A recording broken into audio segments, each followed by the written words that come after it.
I'm Sarah Hildebrandt with RUDIS Plus, and today we're going to be going over my slide by.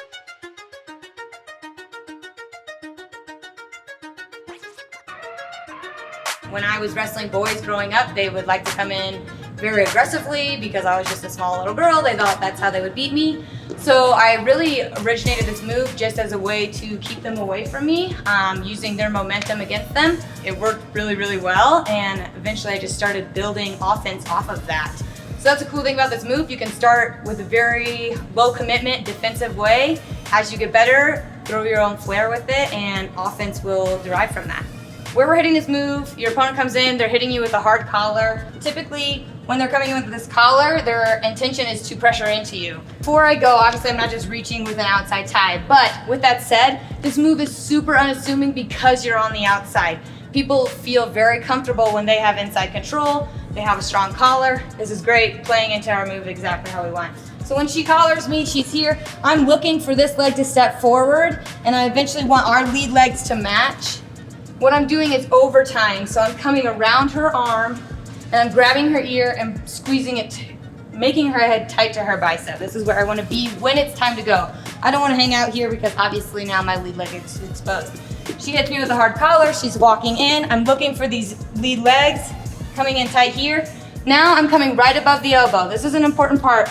A lot of people are tempted to have their palm facing them, but then when I come through, it feels all right now, but as I'm coming through, this is really awkward and discombobulated. So what I actually want to do is have this part of my hand facing me, and I make like a check mark. This is essentially what I'm looking for. It's almost like check mark, clear, you're good to go. So she collars me, I have the back of my hand here, I'm above her elbow, so if she wants to pull back, it's a lot harder, right? If I'm in front of this elbow, very easy to come back on. So I'm looking for my check mark, good to go. Initially, I'm just looking to get hip to hip. All that pressure that's coming this way, I'm letting it go exactly where she wants to go. I almost act as if this collar is like an arrow and I'm getting out of the way of that. So she comes in with a hard collar, she's trying to push me out, I'm coming over tie, getting this really tight. This is a tight package all the way through, hip to hip. Once again, she collars. Maybe I'm sitting here, looking for these matching lead legs, tight package here, check mark, arrows coming for me. I'm getting out of the way, and I'm making a deliberate effort to bring that to the mat, right? Maybe she's not gonna go right to the mat, but I want the pressure down, so if she is pulling up or if she is running away, there's a disruption on the way down, and that can kind of keep a little more control with it. Here, slide her by.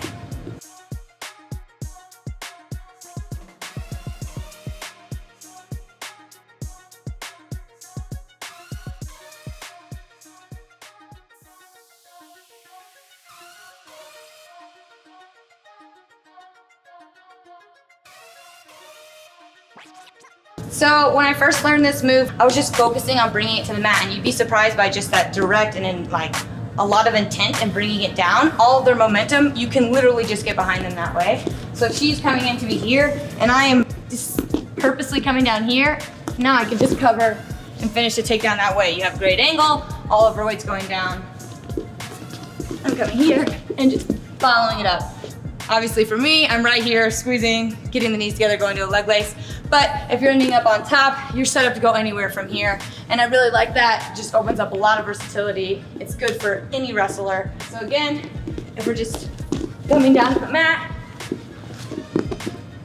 right into your finish. If I'm not bringing it directly to the mat, I'm looking for that ankle. And like I said, how I kind of like to do that inverted, I'm going to a cartwheel.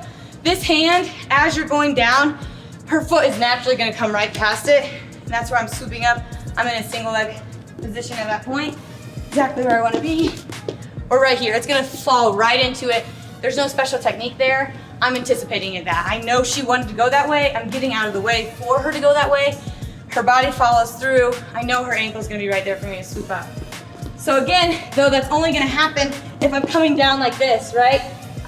If I'm coming up like that, her body might go there, she might run away. I'm nowhere near her legs. So we really want to get that inverted. Let it slide all the way down. And now we're here. Maybe she's really talented, she can pop back up.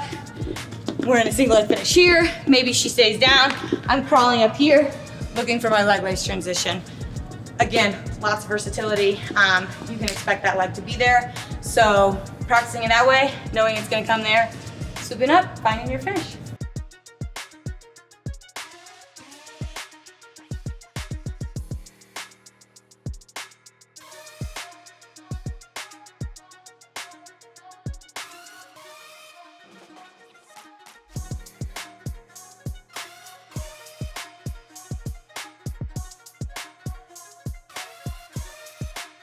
So something I see a lot of people doing when I first introduce this move is they're trying to kind of move them and their arms, their opponents, out of the way. More so, I'm letting her go exactly where she wants to be. I'm not misplacing this and getting around, right? I'm actually not even standing up.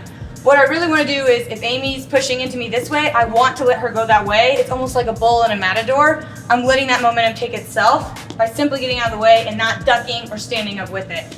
I'm getting side to side and I'm pushing that down. The motion I kind of think of is as you're getting ready for a cartwheel, you kind of go like this. I'm actually, if you see photos of me doing this, I will be completely inverted. And that's the momentum I'm kind of looking for. Not only does it disrupt her, but it generates a lot of power and sets me up for a good spot as well. So she's coming in here, I'm not lifting this, I'm getting out of the way, and I'm almost doing that cartwheel-like motion that's inverting me and pushing her down. So I'll end up like this.